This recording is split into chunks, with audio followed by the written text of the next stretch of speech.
At the 2024 International Congress of Entomology, a group of researchers were gathered around the booth of a young elementary school student. They were listening closely as he presented his latest research on butterflies, and as his presentation came to a close, what followed was a long applause. Some rushed to take photos with him, and others were seriously considering what he had presented. His name is Joan the Guy, and he was 10 years old when he first presented this groundbreaking research on swallowtail butterflies. Now, you might think, how groundbreaking could this really be? He's 10, but he's the first person in the world to show that butterfly memories can persist through metamorphosis. And his research showed that butterflies not only retain memories of when they are in larval form, but that these memories may be passed on to their offspring. To put that into perspective, this would be like saying that if your parents were bitten by a snake and had a very painful experience, their memory of that event would have a direct influence on how you feel towards snakes. Now, this certainly sounds very exciting, but at this point, you're probably a little bit skeptical because how scientifically accurate could his research really be? Well, let's take a step back and look at how all of this started in the first place. From a young age, Joe has always been fascinated by insects, whether it was the rhinoceros beetles that would battle each other with their horns or dragonflies that he would find near a pond. And his favorite was the butterfly. But unlike most children, he didn't just go around collecting them. Instead, he would take the time to really observe their behavior and document patterns and odd behaviors that most people would overlook. In kindergarten, he tested how long butterflies could survive if they got stuck inside their own chrysalis. In first grade, he would document his findings about a species of caterpillar that he found would molt more often than usual. He would come to win awards for both of these projects, and by the time he was in second grade, he had already accumulated hundreds of pages of handwritten observations about his butterflies. But somewhere along the way, he began to notice something unusual. He noticed the butterflies he raised seemed to behave differently around him even after metamorphosis. Compared to those he caught in the wild, they were flattered toward him when he tried to release them, and it made him wonder, is it possible that they could remember something from their time as caterpillars? So Joe did what any serious researcher would do. He went online and started looking for research papers on this very subject. That's when he came across a study by an entomologist called Martha Wyss. In her experiment, Martha had shown that moths could retain memories from during their caterpillar stage, even after undergoing complete metamorphosis. It was a surprising and controversial finding because for a long time, many researchers believed that metamorphosis effectively reset the insect brain. When Joe read this paper, he was really excited as he thought to himself that maybe there was a chance it could apply to his butterflies too. And so in the spring of 2022, Martha received a large envelope in her mailbox. Inside was a handwritten letter, 4 pages long, to Martha Wyss. Hello, my name is Jonah Guy. I live in Kobe, Japan, and I'm in second grade. Along with the letter, he had attached pages upon pages of data he had collected over the years. He told her that he was very impressed by her research and that he wanted to replicate her work with his butterflies. Now, Martha was very flattered by this, but probably like most people, she didn't actually think Joe would be able to replicate this at all. And so she wrote back thanking him and instead recommended that he go with a more simple experiment. But Joe insisted because he wrote back telling her that he'd already started adapting her protocols for his own lab at home and even questioned parts of her methodology, like why certain chemicals were used. In one of our correspondences, he called me on the carpet for using ethyl acetate. He said, "I have no idea why you would have used that chemical. Don't you know that that's what people use to kill insects? Don't you think that the insects would hate that odor?" And I admit to having felt a little bit defensive. And I sort of said out loud, "We did our controls. We know that it was okay." But he wanted to choose an odor that was natural, that they wouldn't have had experience with. And this time Martha realized he was serious, and she agreed to help him with his experimental design. Over the next few months, the two would regularly exchange ideas like how to adapt her methods for his home setup and potential improvements to the original study. And by the fall of 2022, Joe wrote to say the study was finished, and this time he sent 33 pages. So next, let's take a look together at what this experiment involved. Joe's experiment was built around a very simple question. If a caterpillar learns to associate a specific smell with something unpleasant, will it still know to avoid that smell after it becomes a butterfly?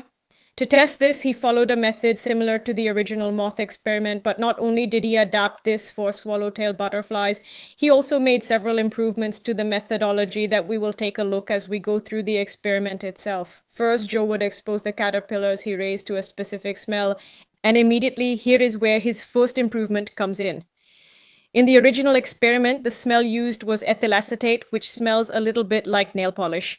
But Joe knew that this solution is very lethal and often used as a killing agent for insects. Joe felt it was possible that the caterpillars may be naturally sensitive to this and could potentially impact the accuracy of the study. So he decided to substitute this with lavender oil, which still produced a stronger and nicer smell. When the caterpillars were exposed to clean air, nothing happened. But when they were exposed to the lavender smell, they received a mild electric shock. And here is where Joe makes his second improvement to the method. See, in the original experiment and most insect experiments in general, delivering shocks is very common and very little care is given to the insects themselves. But Joe really saw these caterpillars as his friends and he didn't want to hurt them more than necessary. So rather than selecting an intensity level at random, of which there were 15, he started at the lowest level and gradually increased it, while watching carefully for any signs of distress. By level 4, he noticed a clear reaction. The caterpillars would pop out their osmeterium, which was a clear indication that they could feel the shock, and he decided that this was enough. In the original moth study, the shock intensity was much higher, and the caterpillars would show much more intense distress responses, to put it lightly. He would then administer the shock by putting both the pad and the caterpillar on his arm, meaning he could feel the shock himself. Over repeated trials, the caterpillars eventually learned to avoid the smell, and he also had a control group of caterpillars that didn't undergo any training. While both groups were busy turning into butterflies, he would spend that time building a wide tube maze out of materials that he could find at home. And then came the most important part of the experiment. He would first place sugar water on both arms of the tube, but one of the arms would also have a small cotton pad with lavender oil. After completing metamorphosis, the butterflies were placed into the maze and he paid close attention to their behavior. When he first tested the control group, the ones that weren't trained as caterpillars, they split evenly, so about 50-50. Then came the trained butterflies. If metamorphosis had erased their memory, they should show the same behavior as the control group. But when the trained butterflies were placed into the tube, around 70% avoided the arm with lavender, which is statistically significant. And with this, Joe was the first person in the world to show that the memories of swallowtail butterflies could persist through metamorphosis. And he now had experimental evidence that his butterflies could in fact remember him. Now, most people, even most researchers, would have stopped here. In fact, that's where Martha stopped. But we haven't even gotten to the most critical part of Joe's experiment, because what he did next was shock scientists around the world. In the weeks that followed, Joe repeated the experiment again and again, watching carefully to make sure that the result was consistent, and it very much was. But one day, as Joe was spending time together with his family, he noticed that him, his mother, and his grandmother all had hay fever. And soon a question began to surface in his mind, so he decided to try and test this. And so through the summer of the following year, Joe began raising a new generation of caterpillars. These were the offspring to the group that he had already trained. While other kids were playing outside, Joe was busy replacing leaves and taking care of his new caterpillars. Unlike the previous generation, these new caterpillars didn't need to go through any training. And he mentioned that he felt like he was a little parent to the caterpillars again. By late summer, the caterpillars finally emerged as butterflies and they were placed into the same Y maze. They were now faced with the same decision as the generation before them had months ago, but this time they had no training. And yet, as they went through the maze, most of them chose to avoid the lavender. But more than that, it was in almost the exact same ratio as the first generation.